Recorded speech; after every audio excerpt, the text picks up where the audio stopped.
devastating. Oh. Hey, Lucy. Huh? Oh, I see you're watching Big Mama's House again. No, but that is a funny movie. So what you watching? Oh, I was just reading this piece by one of Allah's new guys, I guess. Reza Aslan. Apparently Allah has finally found someone to go after your people. The Republicans? No, the new atheist. Really? Yeah.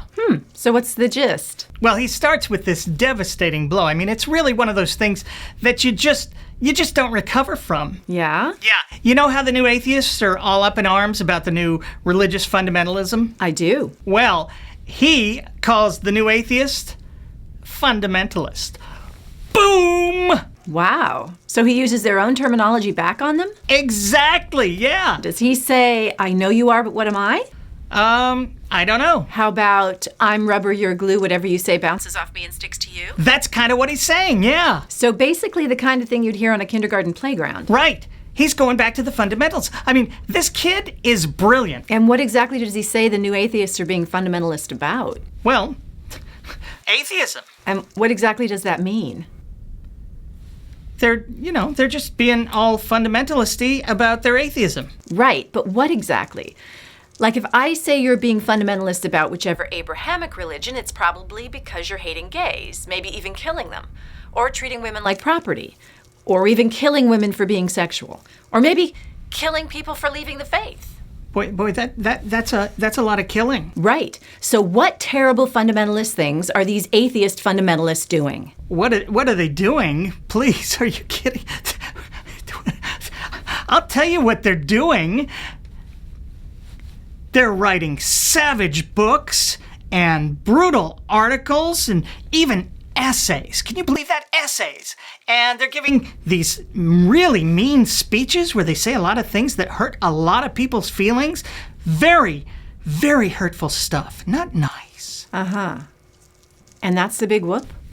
No, please. I mean, he also makes a really good point that these new atheists have the classic fundamentalist siege mentality. Booyah! You mean like they're being persecuted? Exactly. These people are living in a world of paranoid delusion. I don't believe for a second you know what either of those words mean, but would you consider it bigoted if someone wouldn't vote for a black person for public office just because they were black? Absolutely. Well, did you know that 40% of Americans wouldn't vote for an atheist for president simply because he or she is an atheist? Well, I mean, that's very different. How is that different? Because a black person could be good or bad, so they shouldn't be judged on their skin color.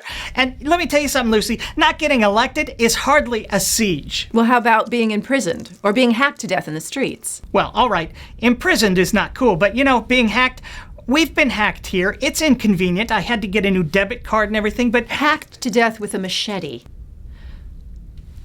Oh. Yeah, in quite a large part of the world, you can be imprisoned and even killed for being an atheist. Atheist bloggers in certain parts of the world are being hacked to death with some regularity. Really? Well, that does sound a little siegey. What else does this guy say? Well, he makes a good point. I think it's a good point. It's probably a fair point that these new atheists have the same kind of certainty that some religious fundamentalists express. I think what atheists can be certain of is that the certainty believers claim to be certain about is in no way certain. This is why Allah and I have never really, we've never really gotten along well, because I got to be honest with you, Lucy, the people that he surrounds himself with, what can I say? They're just not that bright. Well, I think it would help tremendously if Allah would have his people pay more attention to your book. Thank you. Absolutely. Yes, you're so right. I couldn't agree more. Especially some of the really important parts, like 2 Corinthians and 3 Peter. I have always preferred 1 Peter. I mean, you don't get better than the original, right? And that Peter is definitely my favorite Peter. You like that Peter, do you? Well, what can I say? I loves me the Peter in general, right? And that Peter,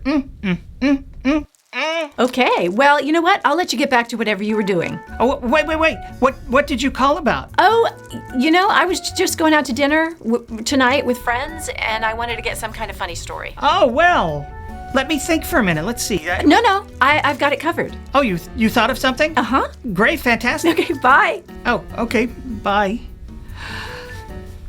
Boy, I should get Peter together with Aslan.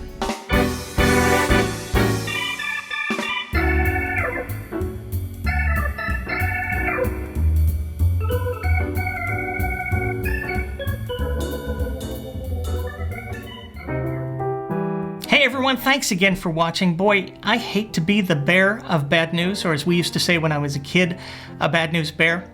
But I have bad news and I have bad news. So I thought I'd start with the bad news and then you'll have something to look forward to. But I regret to inform you that once again, I have failed to win the Powerball lottery. I know a lot of you thought I probably hit it this time because there was one winner in LA, but unfortunately that winner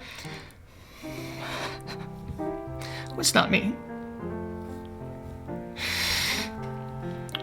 I'm sorry. I gotta tell you, I'm heartbroken because I really thought I had a good chance this time. I was wearing my lucky socks, I just found a 4-leaf clover like the day before, and I'd watched Silver Linings Playbook maybe 3 weeks earlier. So I was totally up on the luck thing and how that works. This was devastating. I had a lot of plans for that money. Obviously, my first day in office, I would have paid all of you back for everything you've been giving me all these years, you know? I mean, you've been there for me, so of course, when my shit comes in, I'm looking out for you guys, right? That's the kind of guy I am. But that's not the worst of it, because I thought that if I didn't win, at the very least, the odds would be super high that a fan of the show would win. But not even a fan of the show? Are you freaking kidding me? What are the odds? My YouTube channel has more than 10,300,000 total views. That's more views than a Democratic debate. So, you know, I was completely beside myself. But here's the good news I talked about earlier.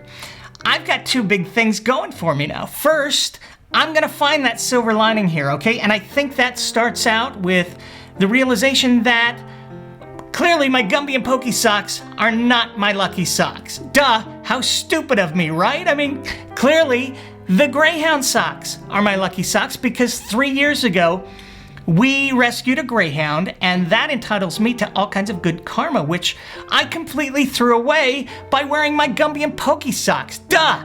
Because, you know, that's the way the world works. What goes around comes around, okay? We all know that. We see it in our daily lives. Look at Kim Jong-un, for instance, okay? He treats his people despicably, and then he ends up with that awful haircut and a completely round face like a Charlie Brown character.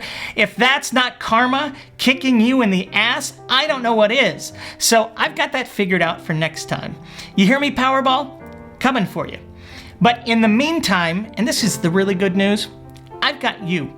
All 10,300,000 of you who desperately value this kind of insightful humor and astonishing sex appeal.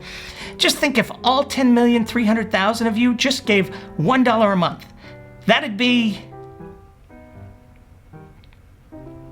well, it's a lot of money, okay? I'm not a mathematologist, but I know it's a lot of money. I also know that you people, because you're valuers, will watch this show and say, oh my God, I have to run over to MrDeity.com and click the donate button to keep this show going via PayPal or Patreon. This is too good, and the establishment is trying to kill it. End quote. I know you won't let that happen because people are feeling the bri, right? You people are feeling the bri.